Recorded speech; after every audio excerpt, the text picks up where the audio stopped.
Hello everyone, सबैलाई नमस्ते। So आज चाहिँ हामी नेपाल सरकारको करदाता प्रोत्साहन उपहार कार्यक्रमको बारेमा कुरा गरौँ। नेपाल सरकारले चाहिँ विशेष गरी कर तिर्ने र बिल लिने यो जुन प्रणाली छ त्यसलाई अलिकति प्रोत्साहन गर्नको लागि चाहिँ यो प्रोत्साहन उपहार कार्यक्रम भन्ने ल्याएको छ, जुन चाहिँ हजुरहरूले सायद सोसियल मिडियामा सुनिसक्नुभयो होला। पहिले विभिन्न भिडियोहरू, विभिन्न न्युजहरू आइरहेको थिए। त्यो चाहिँ अफिसियल्ली आजबाट सुरु भएको छ।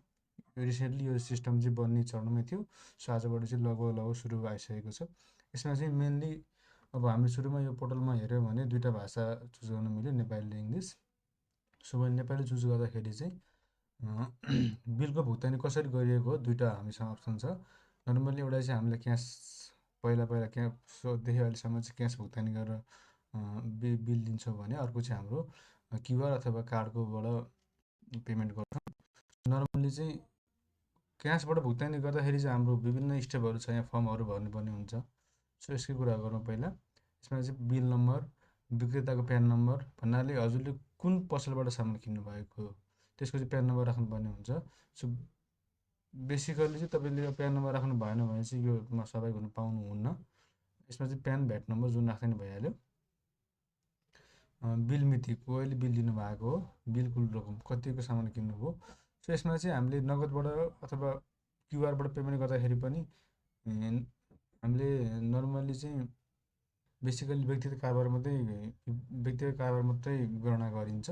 कुनै पनि अफिसियल ट्रान्जेक्सनहरू, अफिसियल किनबेचहरू चाहिँ यसमा गणना गरिँदैन। सो हजुरले 100 वा त्योभन्दा माथिको सामानहरू किनेर बिल दिनुभयो, त्यो चाहिँ व्यक्तिगत कारोबार हो भने चाहिँ यसमा गनिन्छ।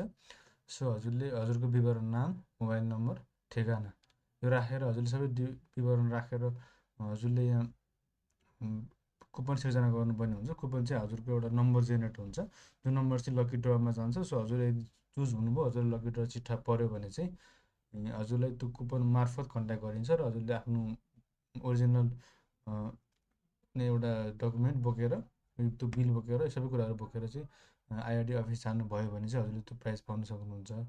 यसमा प्राइस चाहिँ 2 थरी छ। सो डेली बेसिसमा चाहिँ हाम्रो 1 लाखको हाराहारीमा डेली रूपमा एकजनालाई प्राइस दिइन्छ भने 5 दिनमा एकजनालाई चाहिँ रु 10 लाख बराबरको भोचर चाहिँ प्रदान गरिन्छ। त्यो चाहिँ हाम्रो आइआरडी डिपार्टमेन्टले प्रदान गर्छ। अर्को अप्सन हामीसँग छ विद्युतीय क्युआर अथवा कार्डबाट पेमेन्ट। विद्युतीय पेमेन्ट अथवा कार्डबाट पेमेन्ट गरिएको खण्डमा चाहिँ हामीले केही पनि गर्नु पर्दैन। अटोमेटिकली आइआरडी डिपार्टमेन्टले विभिन्न ब्याङ्किङको वेबसाइटहरू, करेन्ट आइपिएसहरू, फोन पेहरूको लिङ्क थ्रुबाट डाइरेक्टली उसले चाहिँ अटोमेटिकली रेजिस्टर गरिसकेको हुन्छ। सो हामीले केही पनि गर्नु पर्दैन, मात्र हामीले तपाईँको बिल चाहिँ ल्याउनु पऱ्यो। फेरि क्युआरबाट पेमेन्ट गरेपछि पनि शोध दर्ता हुन्छ, हामीले यहाँ केही पनि गर्नु परेन, मात्र त्यो पसलबाट प्यान अथवा भ्याट बिल चाहिँ लिएर आउनु पऱ्यो। सो यसरी हजुरहरूले चाहिँ नगदबाट पेमेन्ट गर्न सक्नुभयो, क्युआरबाट पेमेन्ट पनि गर्न सक्नुभयो। सो बिल लिएर चाहिँ हजुरहरू चाहिँ लखपति अथवा हजुरले धेरै राशि अमाउन्ट जित्न सक्नुहुन्छ यदि भाग्यशाली हुनुहुन्छ भने। सो बेसिकल्ली यो प्लेटफर्ममा गएर चाहिँ हजुरहरूले आफ्नो नगद बिल छ भने फर्म भर्न सक्नुहुन्छ। अब क्युआर छ भने केही पनि गर्नु परेन, हजुरले कन्ट्याक्ट गरिहाल्छ आइआरडी अफिसले। So that's all, thank you so much.